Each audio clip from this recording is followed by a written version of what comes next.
ফের ভোগান্তি মেট্রোয় সিগন্যাল সমস্যার জেরে দক্ষিণেশ্বর থেকে বরানগর মেট্রো পরিষেবা সাময়িকভাবে বন্ধ রয়েছে এবং মেট্রো রেল সূত্রে যে খবর পাওয়া যাচ্ছে সকাল 9টা থেকে বন্ধ রয়েছে মেট্রো চলাচল।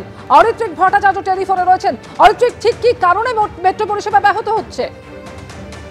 দেখো, আবারও মেট্রো সিগন্যাল সমস্যা যেটা দেখা যাচ্ছে এবং এই মুহূর্তে যে সমস্যা সেটা বলা হচ্ছে দক্ষিণেশ্বর এবং বরানগরের মাঝামাঝি কোনো একটি জায়গায় সিগন্যালের সমস্যা হয়েছে এবং সেই জন্য এই অংশতে একটিও আপ বা ডাউন কোনো ট্রেনই চালানো সম্ভব হচ্ছে না।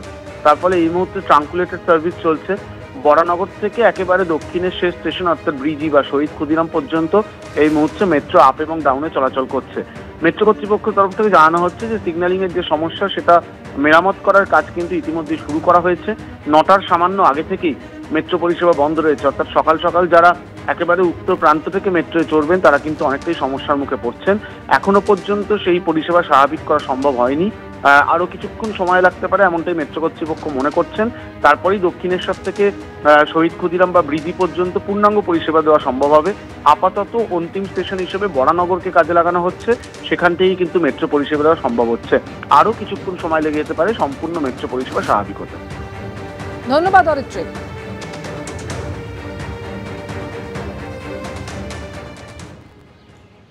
আর এবার অগ্নিকাণ্ডের খবরের দিকে নজর রাখবো। সাত সকালে এজরা স্ট্রিটে যেভাবে আগুন লেগেছে তারপর কিন্তু আমরা দেখছি পরিস্থিতি কিন্তু আরো জটিল হচ্ছে। দমকলের ইঞ্জিন কিন্তু 20টি এই মুহূর্তে যুদ্ধকালীন তৎপরতায় আগুন নিয়ন্ত্রণে আনার চেষ্টা চালাচ্ছে। তা সত্ত্বেও কিন্তু বহুতলে আগুন একেবারে ছড়িয়ে পড়েছে, কালো ধোঁয়ায় চারিদিক ঢেকে গিয়েছে। স্থানীয় কাউন্সিলর সন্তোষ পাঠক তিনি ঘটনাস্থলে এসেছিলেন এবং তিনি একাধিক অভিযোগ তুলছেন। স্থানীয় ব্যবসায়ীরা তারা রাস্তায় নেমে পড়েছেন। আমাদের প্রতিনিধি দুজন রয়েছেন এই মুহূর্তে ঘটনাস্থল থেকে সরাসরি, হিন্দোল দে এবং ঐশী মুখোপাধ্যায়। আমি শুরুতেই চলে যাব হিন্দোলের কাছে। হিন্দোল, এই মুহূর্তে কি পরিস্থিতি? দেখো, যে ভয়ঙ্কর ভয়ানক পরিস্থিতি ছিল সেইটা কিন্তু খানিকটা কমেছে। তোমাকে দেখাবো সেই ছবি, ক্যামেরা পার্সন অভিজিৎকে বলবো সেই ছবিটা দেখাতে। আমরা যেখানে আগুন লেগেছে ঠিক তার পাশেই যে একটি বহুতল রয়েছে সেই বহুতলের থেকে ওপর থেকে সেই ছবি দেখাচ্ছি। প্রথম যেখানে আগুন লাগে সেই জায়গাটা তোমাকে দেখাচ্ছি, যে এইখানে কিন্তু প্রথম আগুন লাগে। টিনের শেডগুলো তুমি দেখতেই পাচ্ছ দুমড়ে মুচড়ে একেবারে ভেঙে পড়েছে।